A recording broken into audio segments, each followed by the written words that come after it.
So as we wait, and Faith, let me know whenever you want to start. I just want to share this other musician I'm really excited about. Yes, please. Yeah, if you haven't come across, this is what I've been listening to obsessively for the last, like, I don't know, 6 months. Do you think any of us will look back in our lives and regret the things we didn't do? I'm obsessed with this guy. So let's see if I can do it. Yes. Hold on.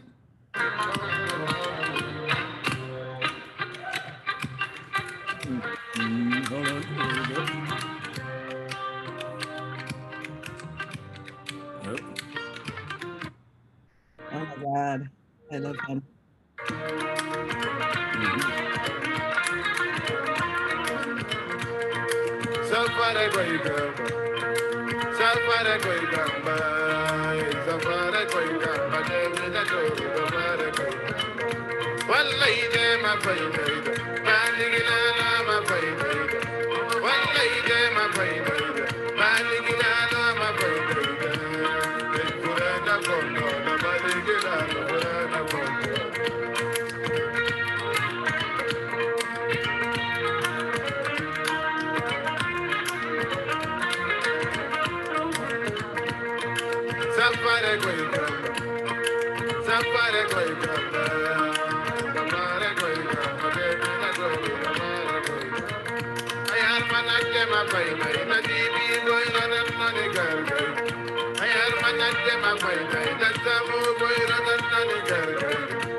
Yep.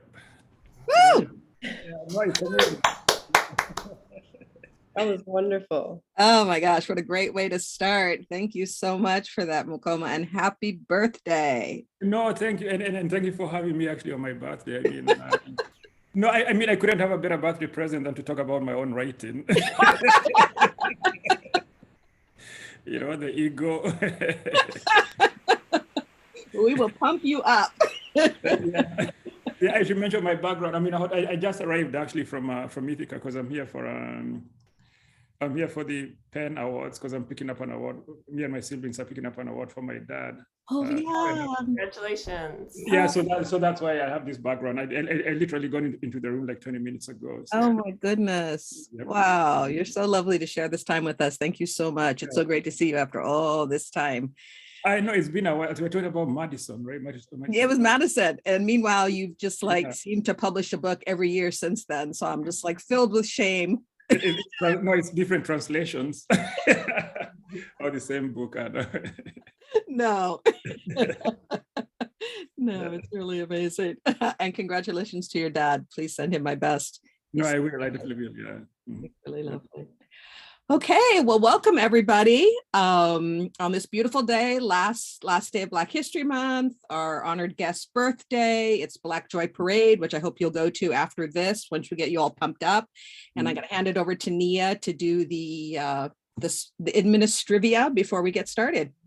Well, thank you so much, everyone, for joining us. Thank you, Mũkoma, for starting this program off with that lovely, lovely, lovely music. Today, we'll be discussing the book, Unbury Our Dead with Song. My name is Nia McAllister, and I'm the Public Programs Manager at the Museum of the African Diaspora. And as we begin, we always like to center ourselves and recognize the spaces that we're occupying.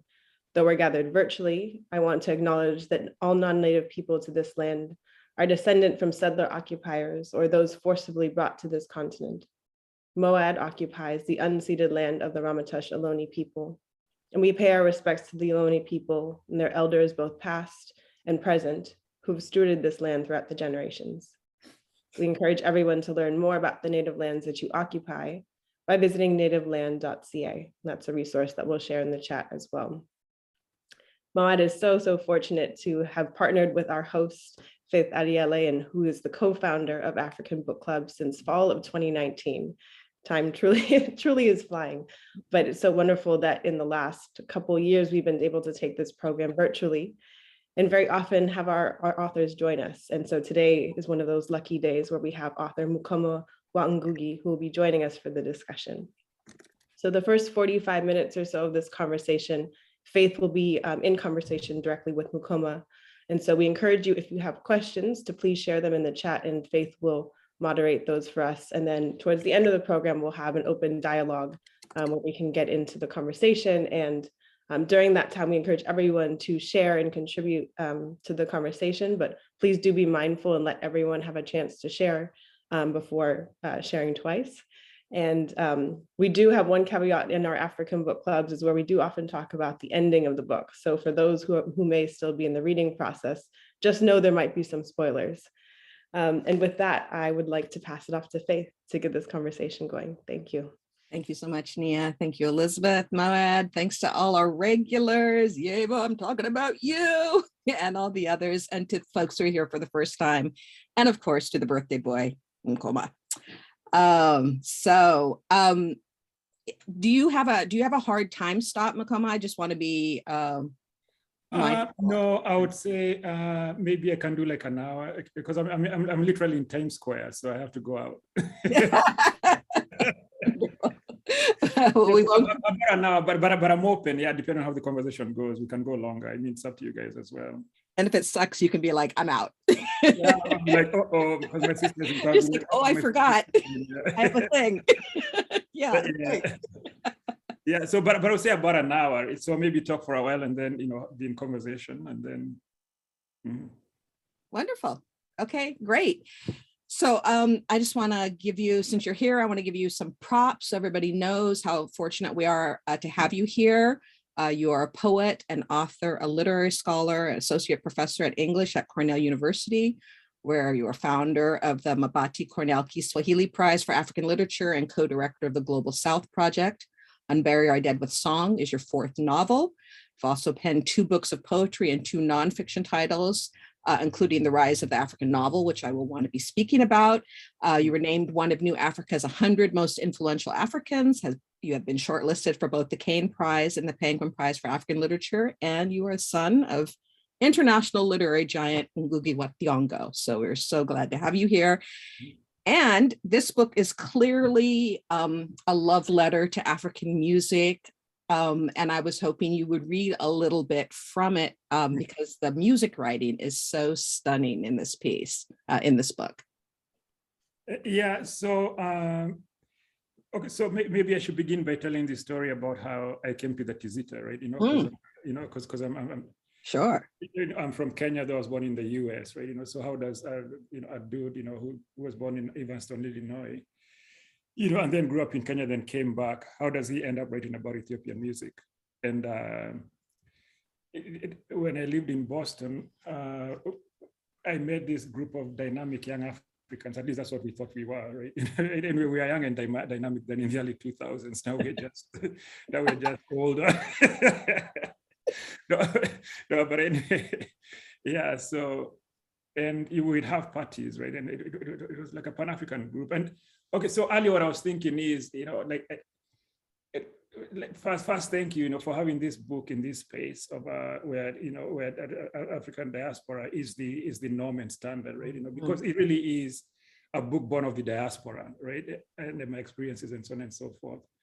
Yeah. Anyway, so we'd have parties, and one day, the Ethiopians were hosting a party, and somewhere around 2 or 3 o'clock in the morning, I heard this song, right?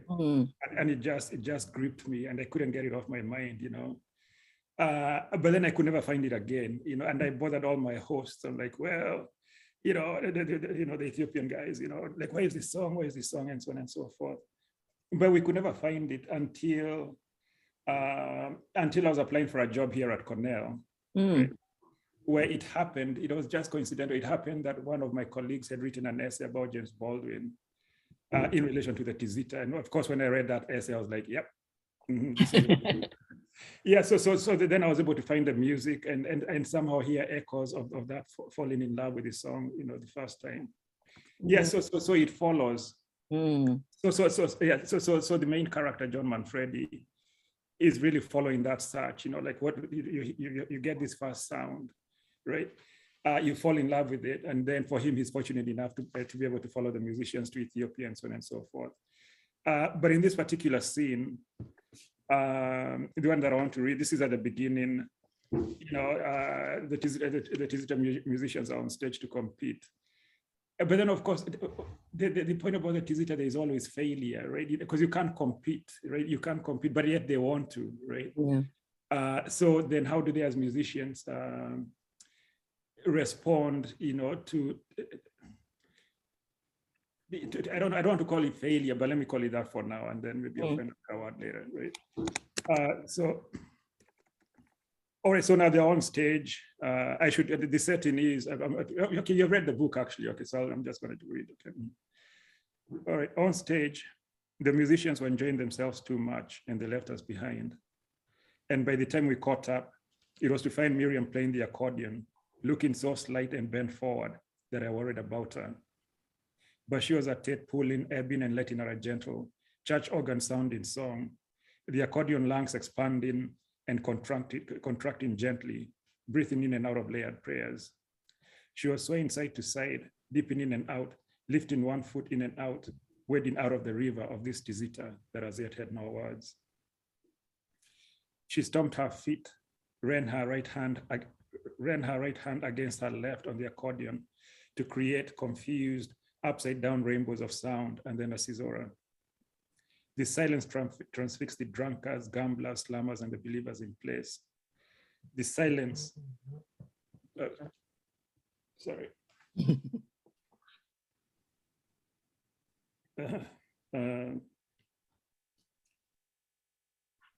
Yeah, but she was at it pulling, ebbing, and letting out gentle church organic sound in song. The accordion lungs expanding and contracting gently, breathing in and out layered prayers. She was swaying side to side, dipping in and out, lifting one foot in and out, wading out of the river of this Tizita that as yet had no words. She stomped her feet, ran her right hand against her left on the accordion to create confused, upside down rainbows of sound. Oh, okay, I read all this, okay. All right, okay. The corporal, sorry, my phone was ringing. In case you're wondering what's going on.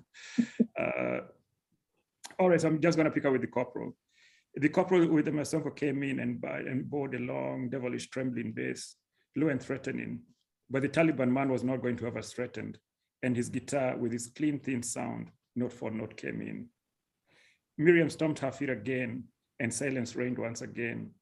And from that silence, she started singing low, long moans, gliding above and underneath the lazy accordion.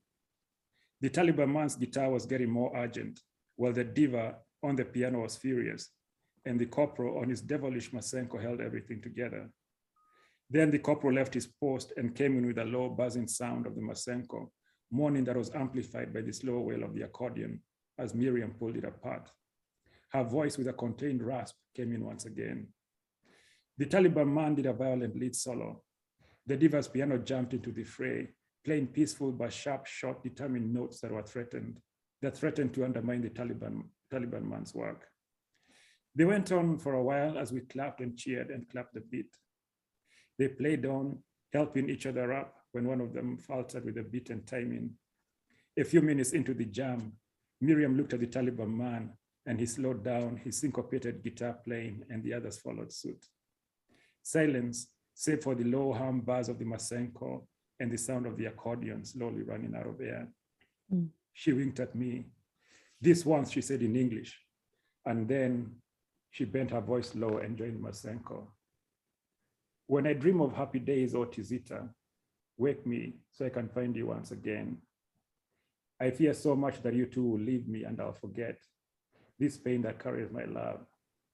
And Tizita, if I forget those I loved, how can I remember who I am? One day I'll be dead and gone, my grave untended, dead of birth and death on my gravestone from centuries past. And only my Tizita will remain. Only you will remain Tizita. What I fear the most is that I'll forget the pain that carries my love, right? You know, because in the, okay, later, I'm sure I'll read that passage because it's one of my favorite passages when the corporal, you know, this traumatized, wounded war veteran is trying to explain what the, you know, what the Tizita is. He sees it as almost like an archive of human emotion, right? Yeah. But more immediately with the Tizita, there is the idea that that you need the pain of, you know, it's almost like you need the melancholy, right? Yes. Yeah, because once you lose the melancholy, then you have lost the person you actually loved or what you loved, right? Then it's gone. So you hold on to that pain. Yeah, yeah. Yeah, thank you so much for reading that and for setting it up. And it felt like there was something that just made it so perfect for this moment, you know, because of the melancholy that's embedded in it. I think because, you know, we have this moment of collective grief we're going through, you know, the pandemic, and then also kind of the rise in totalitarian leaders, which parallels here, the racial reckoning we have that's coinciding with the flowering of, you know, of Black arts. And so it just really felt particularly resonant to read it right now at this moment too, which I thank you for. Yeah, like one of the, and I joke about this now when I talk about the book, because, you know, for an author, one of the frustrating things is to release a book where you can go, because I mean, writing is so solitary, right, as we say, right? Though, of course, I actually don't believe that quite literally, because they're in conversation with many voices, but at any rate, it's just you sitting there writing, right? So one of the things we relish is like going to events, the green room, Yes, the green room. They hanging out and say, yeah. So I was like, I was a little bit disappointed the book coming out during the time of the pandemic, but then pretty much because of what you said, right, Faith, I was like, yeah, but what a better time, than to have a book, that's dealing with that's dealing with what remains of us, right? To come out now. And I can tell you an incident. Okay, so when I start talking about the book, all you need to do is actually just ask me one question and I'll talk straight forward. No, but yeah, so that passage I read about the graveyard and stuff like that's something I observed, because at some point, okay, just to set up the story quickly, I was commuting back and forth between Ithaca, where I am, and Connecticut, where my wife was doing her residency. So I'd come and rent a place here for 3 days. And one of the places I rented, behind it there was a graveyard, right? Yeah, but it wasn't fresh. I don't.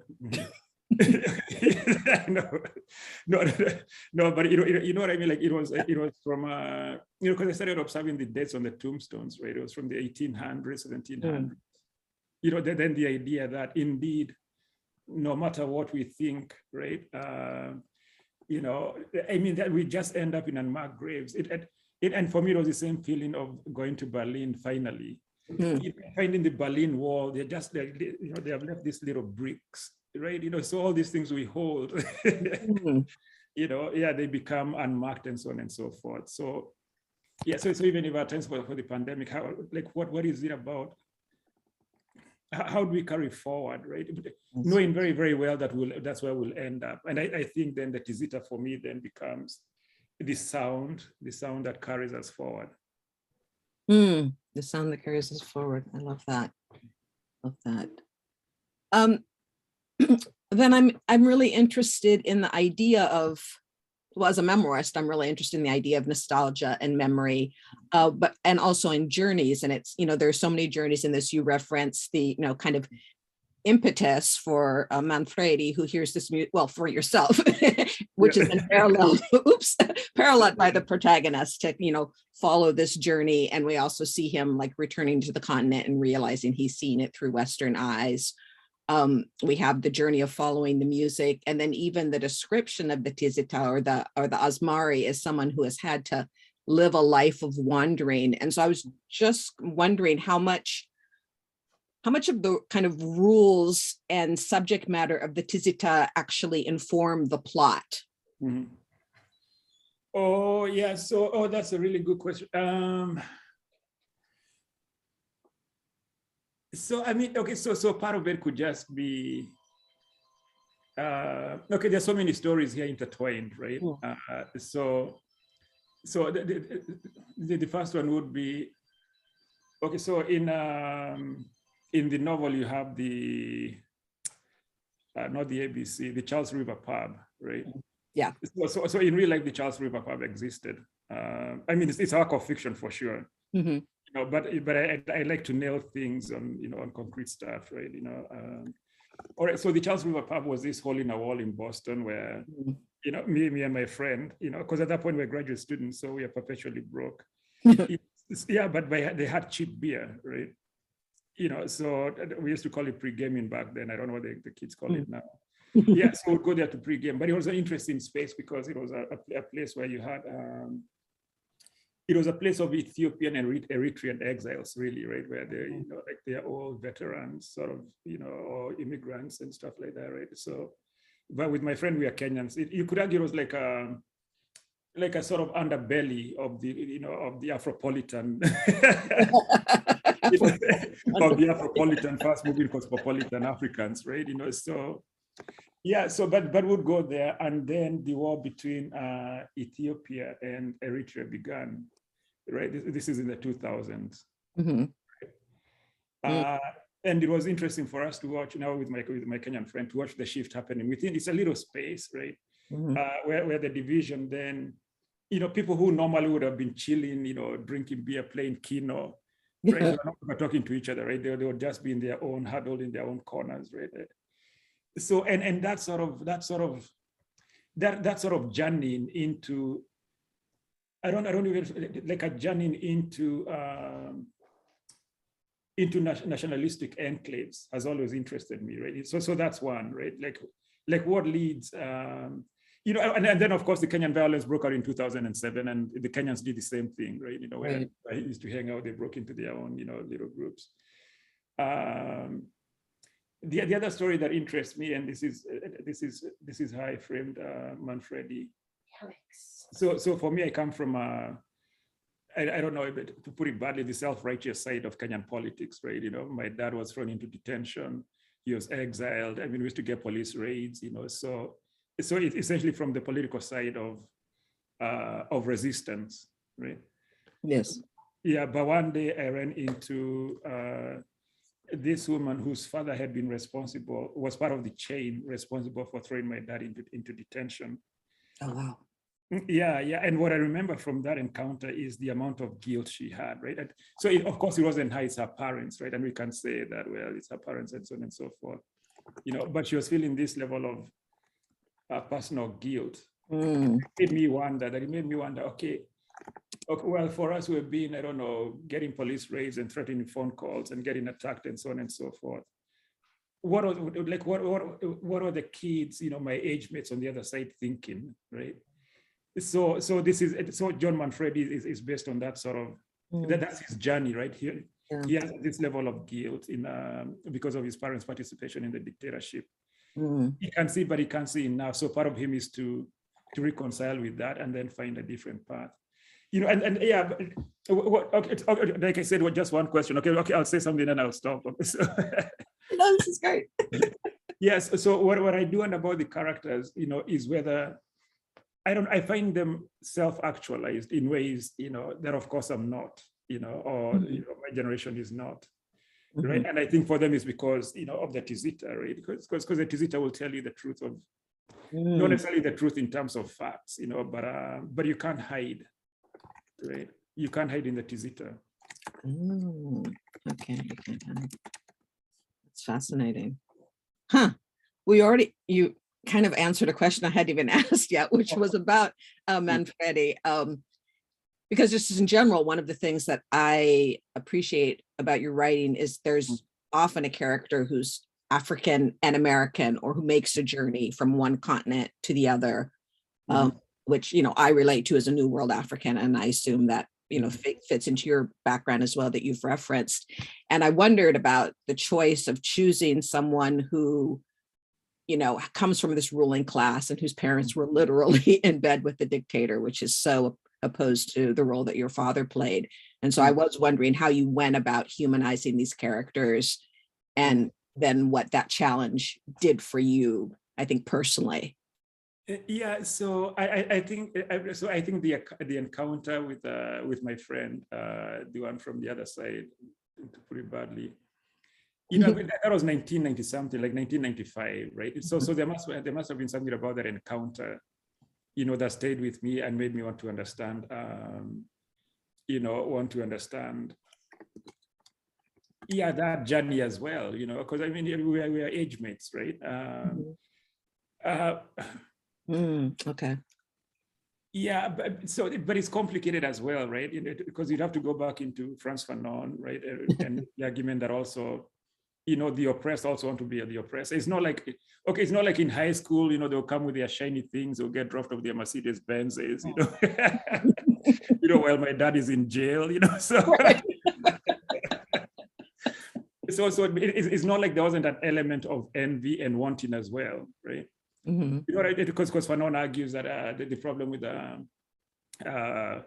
the nationalists is that indeed what they want to do is to become the oppressor, right? They want the trappings of the colonialists, right, without changing the system itself, you know, right? So essentially they want to become them. So and I think for people who resist, there's also that attraction as well, you know. Okay, if you want to go theory, you can go attraction and repulsion. So I think when I was thinking about Manfredi, I wanted to keep that attraction as well, you know, to keep it in there because also we envied them. I mean, you're being dropped off in a Mercedes Benz at 10 years old, you know. Right. Yeah. But I do think empathy. I think just empathizing with your characters, right? Yes. Yeah. Interesting. Thank you. So earlier in the year, we read Shoyinka's latest Chronicles from the Land of the Happiest People on Earth. And it was so fun kind of seeing, following his multiple characters and recognizing, kind of the key aspects of Nigerian society that they were allowing him to lampoon. And so I was really interested in your choice to choose 4 musicians to follow and wondering what did these characters allow you to address outside of what Manfrede is allowing you to address? Oh, okay, yeah. So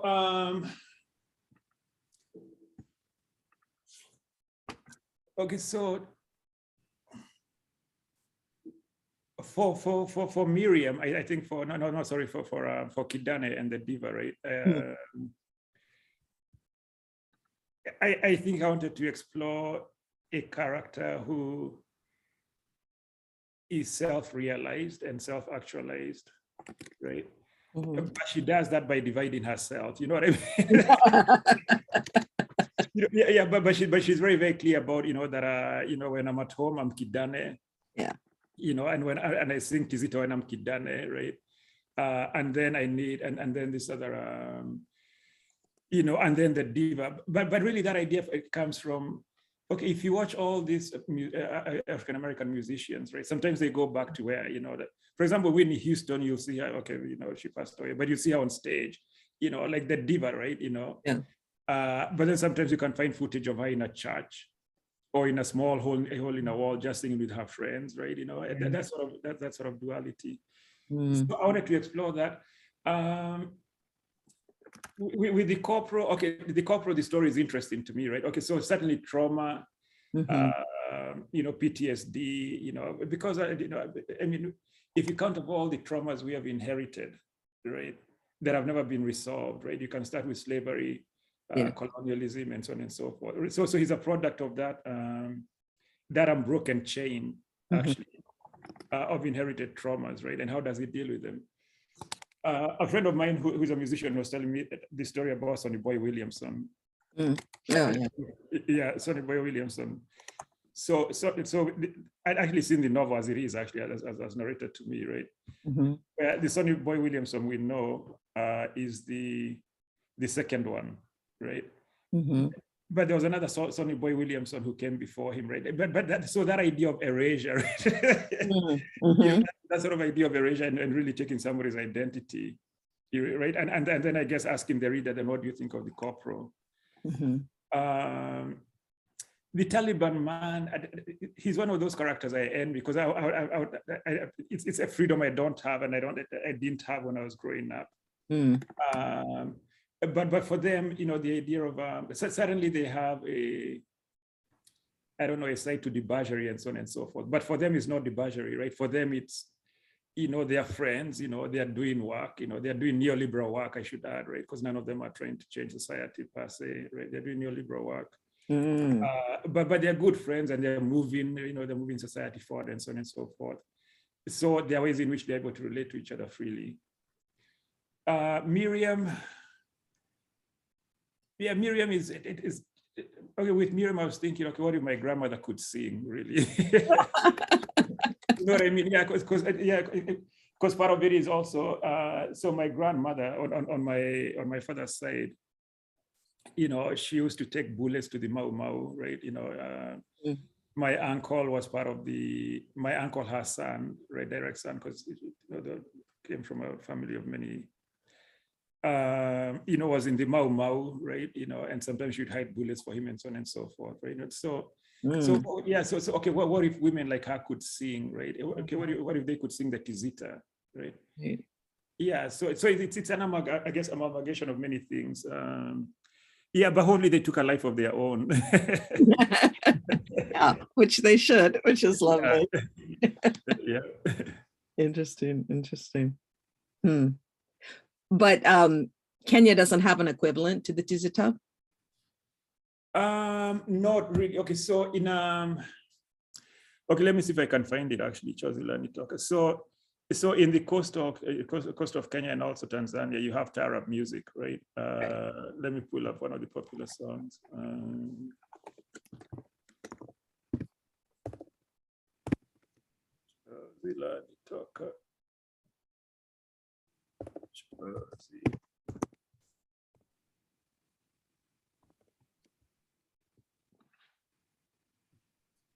All right, so like this was. Do you think any of us will look back in our lives and regret the things we didn't buy? That ad. Okay, share screen. I don't know much. No matter how often you teach using Zoom. All the time.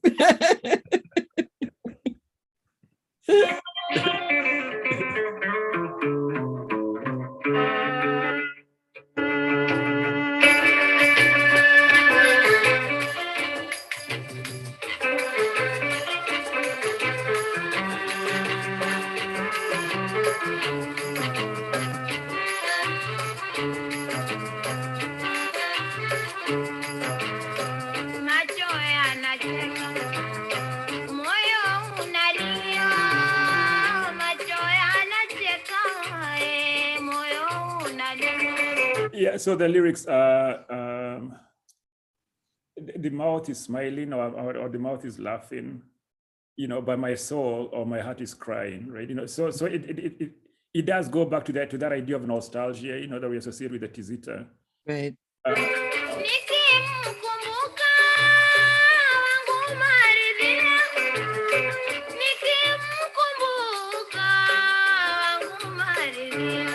Yeah, so when she remembers, when she remembers her dead lover, right? Yeah, so yeah, but I have to say I haven't found. So you can find songs here and there, and then of course we have Malaika by Faith Adiele, whom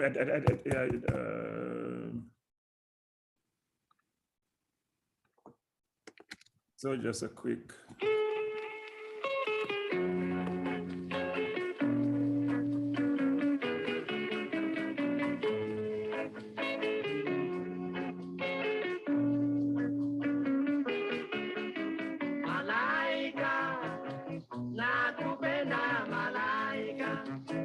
Classic.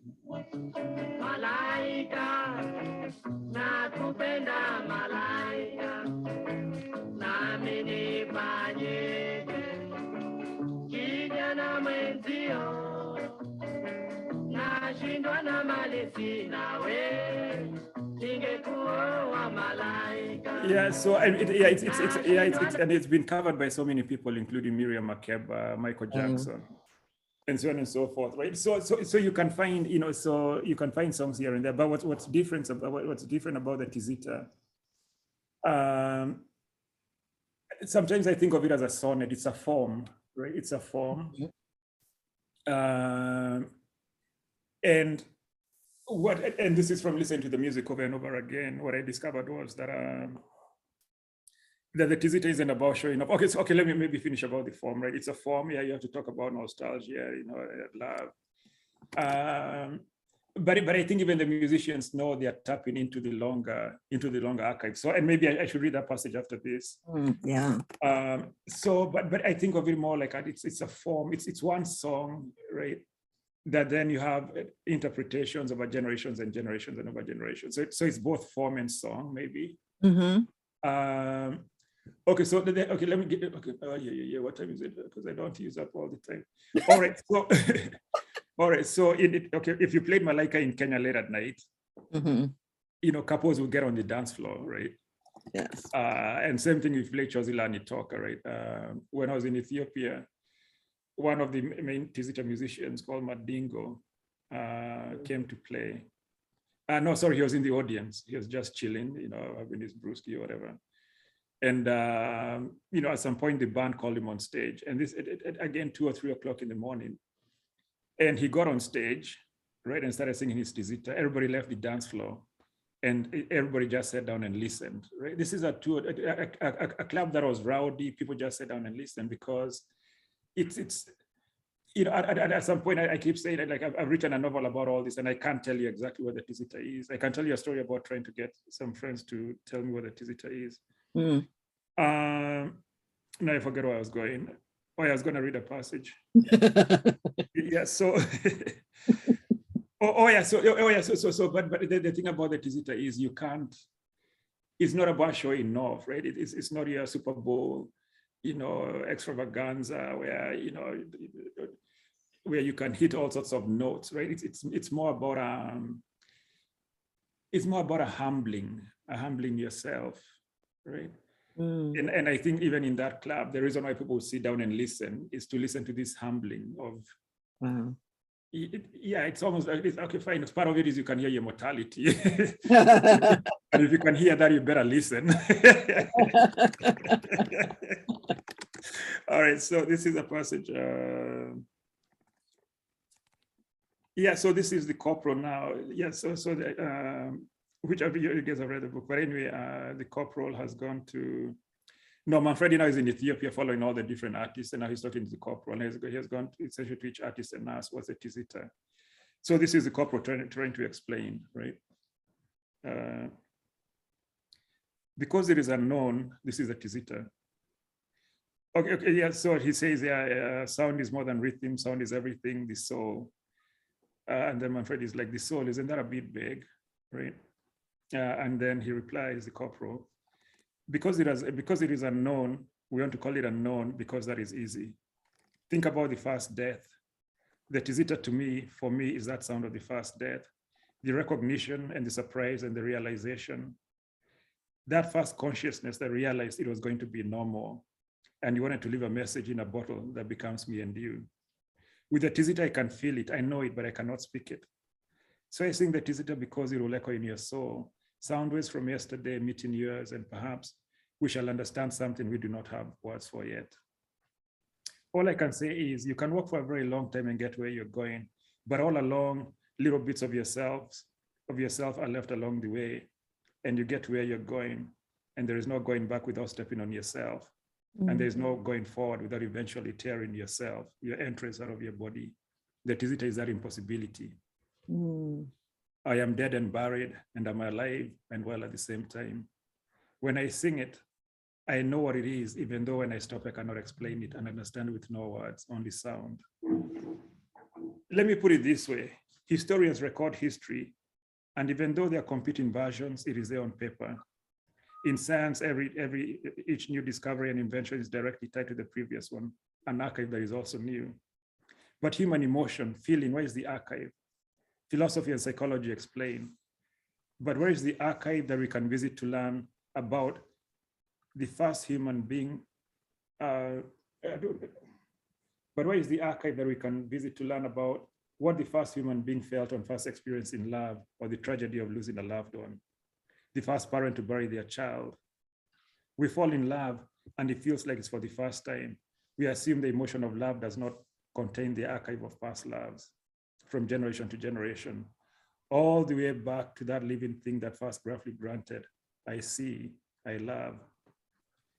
Sound, I think the corporal was trying to tell me, expresses that archive, a 200,000-year-old archive of extreme human emotions, right? So, but then of course the characters are coming at it, from different angles. But so that's the corporals.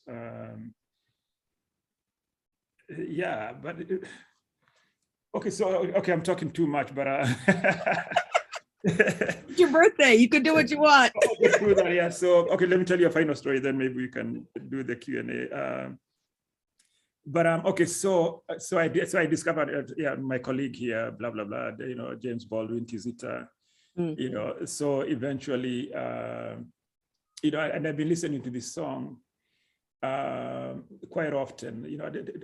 The various musicians, right? The various tizitas, especially when I was doing the commute.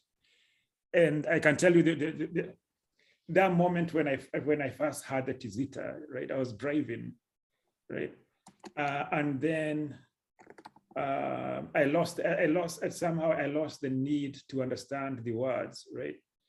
And suddenly I could hear the voice as an instrument, right? So in the same way you listen to jazz and so on and so forth. But anyway, before that, I told my colleague here, his name is Doug Maui, I told him, okay, why don't you break down the lyrics for me? So I know what the song is about, because I don't speak Amharic. So he said, okay, this is good. In fact, we had a conference in Oxford. He was like, yeah, in fact, I have a friend of mine who has done a whole documentary about the Kizita. So why don't we get together, right? And we'll go through your song and we'll transcribe. The most fascinating thing for me was we were there maybe like for 1 or 2 hours, and we didn't get past the first 2 lines, right? Because they couldn't agree.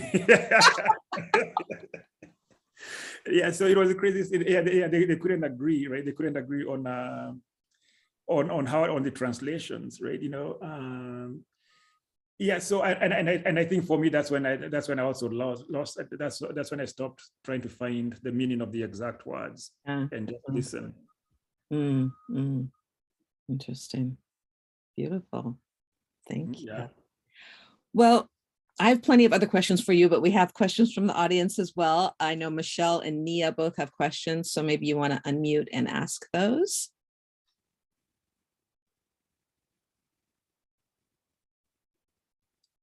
Michelle, do you want to go?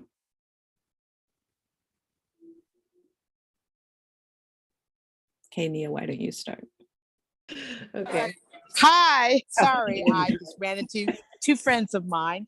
Yeah, I really love this book, and I suffered through years of unsuccessful piano lessons. So I'm wondering if you, esteemed author, play an instrument or had musical training, and if it made any difference, if you did or didn't, because the song is just so haunting. I did a YouTube thing, and I was just sort of blown away. So that is my question. Thank you, Michelle. Yeah, no, I've actually been wondering about that. So I've played guitar all my life, really, right? But I'm trying. Okay, so what? Okay, at some point I had to admit, that that my talent is not in the guitar, right? But I've played it all my life. So okay, I can tell you what part of the problem. I don't have the discipline to learn a whole song, right? So I just jam,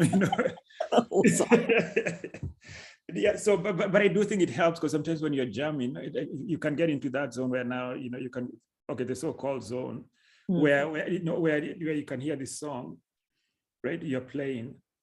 But I spent a lot of time listening to musicians. One of my favorite things to do in Boston was to go to this little pub, not the one I mentioned, Charles River Pub. Okay, actually we'll leave the Charles River Pub and go to, it was called the Kent Pub, where they had this blues musician called Joe Cook, who was best known because he had done a commercial, because he could do his voice really high. So he had done a commercial for Peanuts. So that was his fame. Peanuts, oh. I don't know if anybody knows this song, but he had like he had a whole range, right? So on Saturdays you get his band together. This is in Boston, so they'll do pop blues, so to entertain the, because that's how they'll make their living, right? To entertain the students from the Boston area. But if you wanted to hear them play, you'd go there on a Sunday, right? Now Sunday will just be them. It'll be a bit chaotic because they really don't have anything planned. They're just jamming and enjoying. So one of the things I enjoyed, I was actually going there on a Sunday and writing poetry, right? My first book of poetry, Hurling Words at Consciousness, is written there. So I would say maybe more than playing. I think for me, it's okay. I think I play well enough where I can hear the adventure, right? But really, I think in terms of what music gives me, I think comes from other musicians. Wonderful. Yeah, I could tell you a quick story. Yeah, so in November I was in Kenya for, okay, that's besides the point, right? Because I'm trying to expedite the story. but I ended up visiting. He was part of the Boston crew, Eric Wainaina, right? Eric Wainaina, whom I've known for years. He's one of Kenya's top musicians, Africa's top musicians, right? So I went to his place and it was late at night, and I was like, yeah, we listened to a bit of Kizita.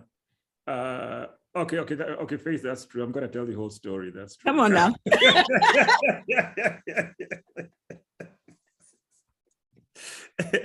Yes. So I was like, do you have of course he had a guitar, so I started jamming, right? I played. I can do like a terrible version of the Tizita, right? Because it's for me, I just want to hear that so I can go, right? Yeah. So then he took the guitar. And that's when I realized I'm not a musician at all, right? Because playing these songs is rehearsing. But yeah, I mean, it was at that point that if I ever had any doubts, no, they were settled then. But it was great. I mean, because then because you can hear the, Okay, so one of the things I share and I listen to all the time when I'm stuck with my writing, there's this Bob Marley when he's doing his rehearsals, right? Let me pull up the video. So and yes, because in that one you can see all the roughness of what eventually becomes, of what becomes his music. Okay, let me just share quickly.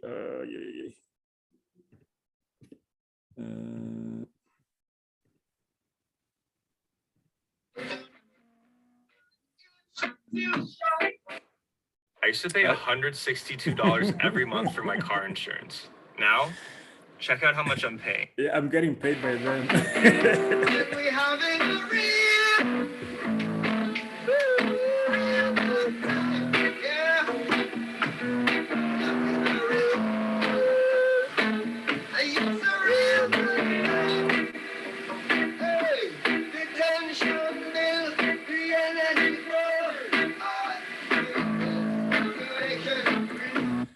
Anyway, that was just as an aside, right? But the whole point of even watching musicians in rehearsal, right? And so on and so forth. Yeah. Very cool. That's so smart. That's so smart. I was really interested in kind of your craft as you went about this. I know it's clear that you listen to music, but that's really helpful to think about. Really yeah, like anytime I get stuck with my own writing, or even worse when you're doing edits. Yeah, that's wonderful. Nia, did you want to ask your question? Yeah, speaking about the writing process, I really love the lines that you start each chapter with. I felt like they really captured the essence of what we were about to read. And so I was wondering, what was your thought process behind that? How did you pick what lines to pull out? Yeah, that's a good question. Okay, so yeah, I didn't want to do like traditional chapter headings, right? Like where you have either where you either number them, or you have this super serious, like so. I was trying to pick something a character has said that sort of captures the essence of that chapter, right? But part of me has always been interested in serialization of novels, right? Like back in the day, because you'd have those sort of telling, of very telling chapter headings, or the Palm White Drinkard, right? Adiele's Palm White Drinkard, where it's like, and now the ghost of Bushtown will meet blah blah blah blah blah blah, and then then the chapter goes on to do that. So yeah, so I think for me it was a homage to just go just old-fashioned storytelling. Yeah, and also they were fun. Yeah, but somebody asked me about the ending because I have a story about that.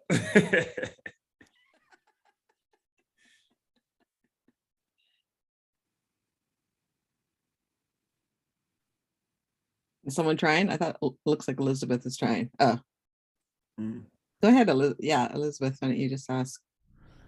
Okay, thank you so much for being here and for telling all of your stories. And when I read the book, I felt like one of the larger messages was that sort of truly sublime beauty comes from both pain and melancholy, but also from collaboration.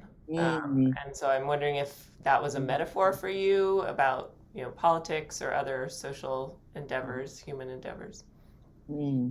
Yeah, so for myself, I've always been interested in in the question of aesthetics, right, and the sublime, right? You know, and I teach a course on the Enlightenment and what, you know, on race and the Enlightenment, and you know, and one of the things we talk about is what is the Enlightenment, and talk about the sublime. You know, the whole thing of, you know, that it has to be something that inspires awe and, you know, and beauty at the same time, right? Or terrifies. You know, all these different definitions. All of them which end with, you know, the example that people use is, you know, the sublime, like the Grand Canyon, right? You know, it inspires awe and fear and beauty at the same time, with the caveat that you have to be safe, right? At least according to Enlightenment thinkers. I think with the Tizita, and I'm thinking about this now actually, so thank you for the question. I think with the Tizita, there's no safety. Right? Yeah, because because you're innate, you're already implicated, right? You're innate, you're already implicated. Yes, but so that's one part of the answer. But then I was also interested then in what and then the question I asked myself was, okay, what if I took all my imagination, like, you know, like what if I took everything I've learned about writing, like, okay, what if I gave myself to the Tizita, right, and wrote from that space, like what would come out of it, right? The idea being that I wanted to really think about African aesthetics and African notions of beauty, right? And I think I'm seeing more and more scholars that you can use the Tizita as a way of talking about mourning or melancholy, you know, in other literatures. But underneath all that is the notion that when we talk about African literature, generally speaking, we don't talk about the sublime or the aesthetics and so on and so forth. We tend to, I mean, you can read Things Fall Apart in an anthropology class, right? But I was interested in that question of African aesthetics. What would it look like? Yeah, and this is a side issue. Like, one of my frustrations in academia now is that we don't use African concepts, you know, to read African literature. Yeah. You know, and the example I give is, Faith, I think you'll agree with me, because, like, why can't we use Abiku, right? The concept of constant return. Like, why can't we use Abiku to read Toni Morrison's Beloved, right? Or or African concepts of revolution and change to read, let's say, Gwigwadi as A Grain of Wheat and so on and so forth. Yeah, so no, it's complicated, yeah. That's great. I'm so glad you brought that up, because my actual last question was about what you wrote about in The Rise of the African Novel. And, you know, I've been doing this book club since 2015. I think you're our 59th book that we're reading. Wow. And I mean, there's so much out there, but we're also always wrestling by knowing our options are already pre-curated by what New York and London and Paris wants to read about and from Africa. And I just think that I think the thesis that you have and kind of this idea of EME and, kind of looking at African literature is really important for us. So I was hoping you could just talk a little bit about what you're arguing in The Rise of the African Novel. Yeah, so I think of it in several ways, right? You know, so one of the questions I ask in The Rise of the African Novel is why I, as a 7, 8, 9-year-old, right, would sit down with my brothers and they would have me say over and over again, she sells seashells at the seashore, she sells seashells at the seashore, right? Or the red lorry went around the red bend, right? So elocution, right? It turned out even when they were standardizing English in England, they went through the same sort of standardizing and teaching and elocution. So really the whole book is trying to answer that question. Like, why is a little kid somewhere in a nondescript town in Kenya having to do this over and over again? Or why, when my father went to school in the 1940s, he would get caned if he was found speaking Gikuyu, right? And I going to school in the 1970s would get caned in school if I was found speaking my language and so on and so forth. So like, where does this,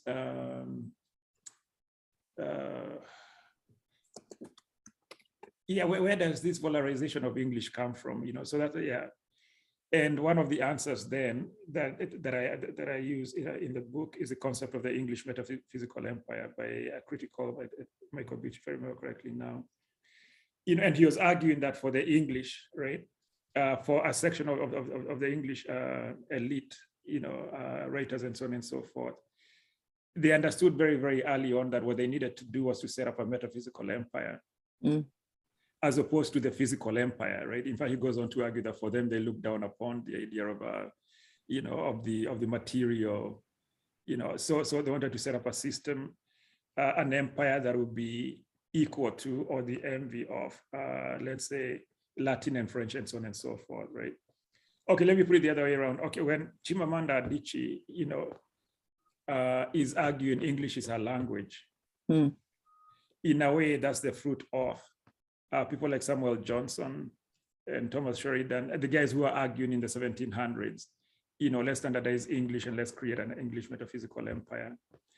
But more than that, so that's one answer. I mean, the other one then is what gets buried because of that, right? Or accepting English as the language of our aesthetics and so on and so forth, right? What gets buried is early African writing in African languages, right? So for most cultures, the norm is, you write in your language, you get translated. Like, you know what I mean? Like it's the most, that's, yeah. But and that's what the early South African writers were doing. They were writing their languages, then they'll get translated into English and so on and so forth.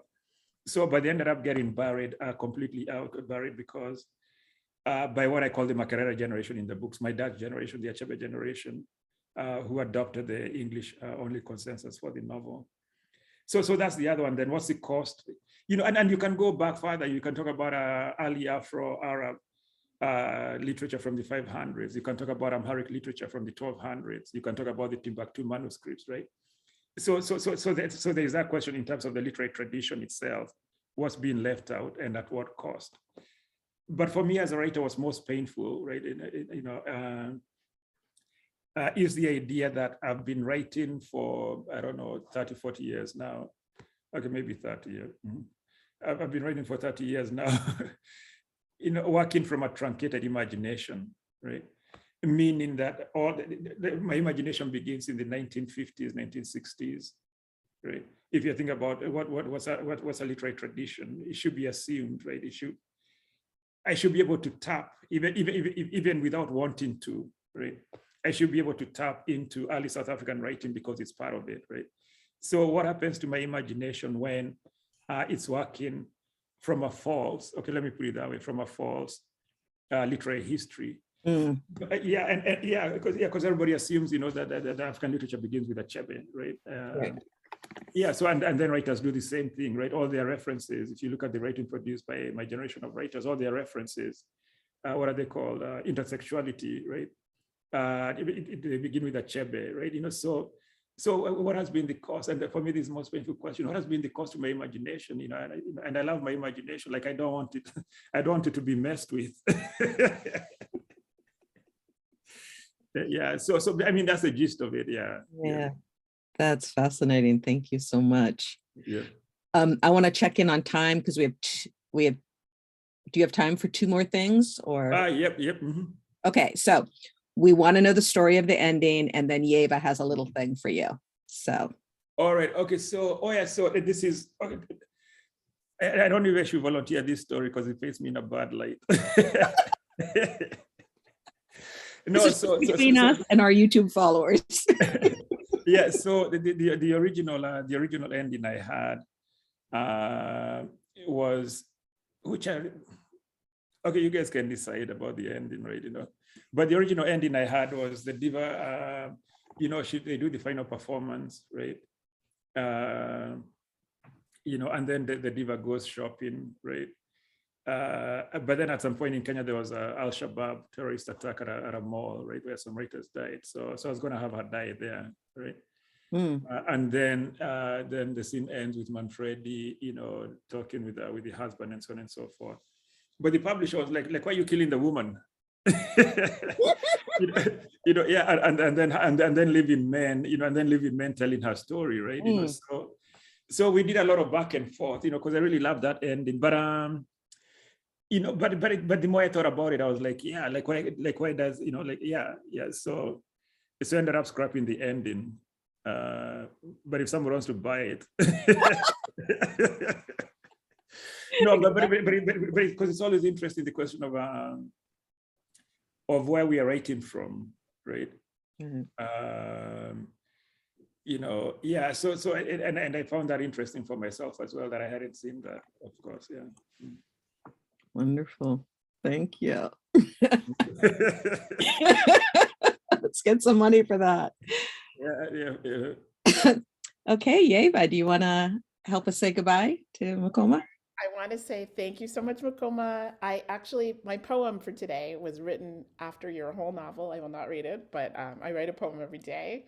Beautiful poetic thing. But I'm so grateful for you to be here on your birthday. So this is what I should be thanking you guys. Otherwise, I'll just be sitting here by myself. Okay. Well, this is my way to say to you, happy birthday.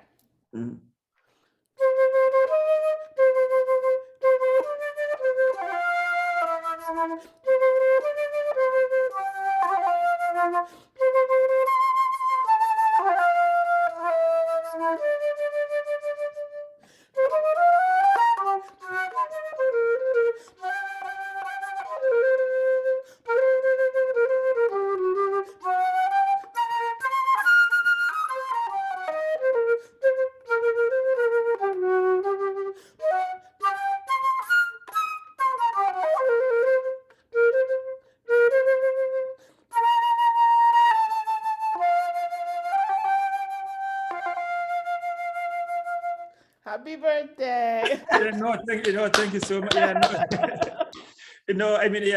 That's the best gift, the gift of music. No, thank you so much. Yep. Okay, when we meet, I'll give you a signed copy. Oh, wonderful. Wonderful. Yep. So you're going to continue talking about the book? We are going to continue to talk about you behind your back. All right. Let me go find my sister. I think she just arrived. Yeah. Thank you so much, Mũkoma. Okay. No, thank you. Okay, I'll go ahead and leave now. Okay. Yep. All right. Thank you. All right, and thank you guys, and thank you, Faith, and also more. Yeah. All right. My pleasure. Oh, that was so beautiful. Thank you, Yeva. Thank you, everyone. Thank you, Faith. That was fun. That was so great. Yeva, I want to hear your poem. Oh, maybe if you want to, I could share. I could share it with you if you want, because I thought that was too much. I'll share it with you. It's short. It's called Tisita, after Mũkoma Wa Ngũgĩ's Unbury Our Dad with Song. An entire book about a song or song style, a genre of music I'd never heard of or heard until the pages unfolded in ever more delicate descriptions of the power of music in song and instrument to overtake those attached to ears, the solitary persons, crowds in a dive bar, or masses in an Ethiopian stadium. After more than 200 rippling pages, I've flown on a remarkable journey with this poet, author, Kenyan songwriter of praise, and I'm filled with gratitude after the last page.